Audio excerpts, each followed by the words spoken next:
for turning to 10. This is Southern New England's news leader. On our broadcast here tonight, on lockdown for a second time in a week, the ACI is shut tight. We now know the cause of that construction accident at Bryant University that sent 6 people to the hospital. And bucks from Belichick, the Patriots coach, lends a helping hand to local students interested in sports. But first, it looks like coach, each player. That we get the decision in Tom Brady's case. We're still awaiting the decision in Tom Brady's case against the National Football League. Good to have you along. I'm Dan Jaehnig. And I'm Emily Volz. So it was business as usual for Brady today. Sports Team 10's Frank Carpano joins us live in the studio with the latest. Hey, Frank. Hey, Emily. Business as usual means preparing for tomorrow's final preseason game against the Giants at Gillette Stadium. Starters like Brady typically don't play in that final preseason game, but he was on the field last night for a charity event. He was all smiles when he took the stage with some of his teammates and Patriots owner Robert Kraft. No sign of any strain on Brady's face as we all wait for Judge Berman's decision in his case against the National Football League. Brady and Kraft addressed Deflategate. Yeah, it's been such an enjoyable offseason. The most overblown story in recent NFL.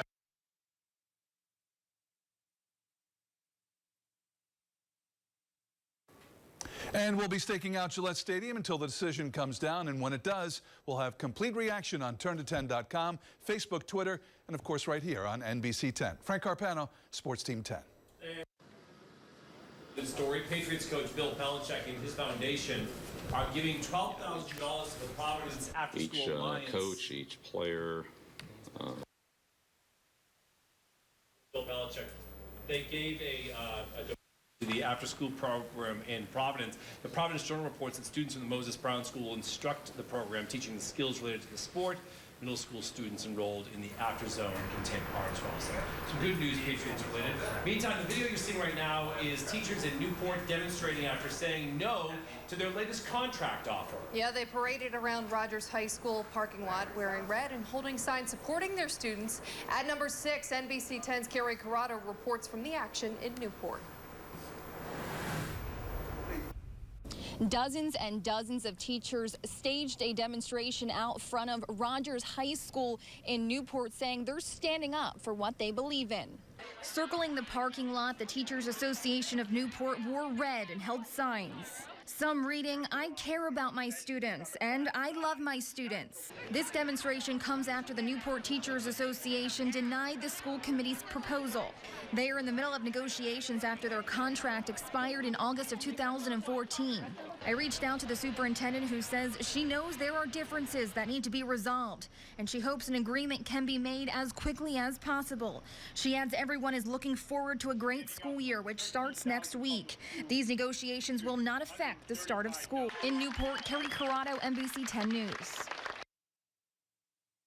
From the NBC 10 I-Team, a local magazine will not publish this month, and they're laying off workers. Yes, some have filed complaints with the state for back wages. At number 5, I-Team reporter Parker Gavigan talks to a former employee.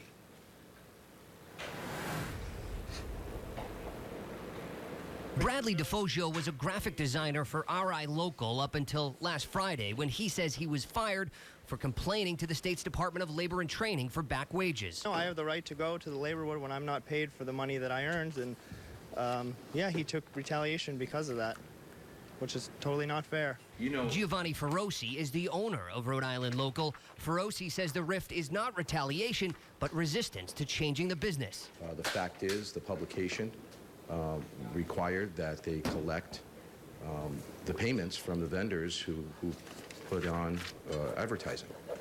Instead, they were putting out a magazine and collecting the month or two after.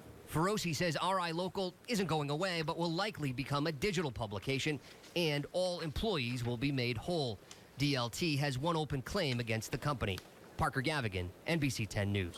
Number 4 now, we've confirmed that police made an arrest in the case of that starved dog in Johnston. The dog named Moses had to be euthanized after being found emaciated and wandering in a parking lot. NBC 10's Olivia Fecto is working on that story at this hour, and we'll bring you the very latest details as we get them. Meantime, more threats at Rhode Island State Prison has some inmates in lockdown at this hour. At number 3, NBC 10's Brian Crandall is in Cranston with who's being threatened. The lockdown here at the ACI's medium security unit comes after a letter received today threatening correctional officers. The ACI confirmed the lockdown and the letter. The Correctional Officers Union president says the anonymous letter mentioned killing officers in medium security. Now, this comes a little over a week after 2 other threatening letters apparently mailed internally at the prison threatening harm to specific officers, claiming inmates were mistreated. The Correctional Officers Union president tells me along with the lockdown, inmate cells are being searched for clues. I'm Brian Crandall, NBC 10 News in Cranston. Brian, thank you. The suspect in a fatal quadruple stabbing is now identified and being treated at a Rhode Island hospital before being charged with murder. This was breaking news at 11 last night, and police say they don't know why he attacked his second-floor neighbors. Number 2 now, Sierra Putman with how the attack ended. We now know the attack happened in the second-floor apartment in this triple-decker on Commodore Street. Police have identified the suspect as 34-year-old David Allison. They say he lives on the 3rd floor. It's unknown why he attacked his neighbors below, saying that he did not know the 3 women. They are 2 sisters and a domestic partner. Now, one of the sisters did die. However, the domestic partner was able to escape and run across the street to a neighbor who just happens to be a deputy sheriff. If it wasn't for him, someone else could have got hurt. It could have been me. Allison was also injured during the attack. His family says he suffers from mental illness, but police are still planning to charge him with murder. Reporting in Providence, Sierra Putman, NBC 10 News. Also tonight, we've learned that a crane operator may have caused this construction collapse at Bryant University. The accident sent 6 workers to the hospital. 3 of them are still in the hospital tonight in good condition. At number 1, I-Team reporter Katie Davis on the scene with the next step in the investigation. This afternoon, I got this report from Smithfield Police. It says a construction worker who was on the scene of the collapse here at Bryant University told police he believes a crane operator caused the collapse. Now, that is by no means an official finding, just the statement of one witness on the scene. He told police he believes the crane operator pushed a steel beam too far, and that is what caused the rest of the steel structure to collapse. Federal investigators with OSHA were back on the scene on Wednesday. The OSHA director in Rhode Island tells me they will interview everyone who was on the scene, also review all records and paperwork with the town of Smithfield, and look at video that was shot by cameras on Bryant University's campus showing time-lapse shots of that construction site. In Smithfield, I'm I-Team reporter Katie Davis, NBC 10 News. Time now to check Mark's updated Storm Team 10 forecast. Well, we had our first behind-the-scenes moment with Emily here at 7 o'clock. Mark, we had a little bit of a mic issue at the top of the newscast, so we had to move and shake. And yeah, but Mark was a trooper throughout it all. That's your official welcome to Channel Yes, 10. getting a mic fished up my dress. It was great. Not by me. It was a good welcome. No. Hold on. Not by Mark. It was by our friend Larry over here to the right. You did a great job. Very professional, Larry. All right, we better move on. I think I'm so confused. Yeah, what happened tonight? I didn't fish him. No, I didn't do that. I didn't do it. Oh, guys. Okay, here we go. Woo! Moving on. Is it hot in here?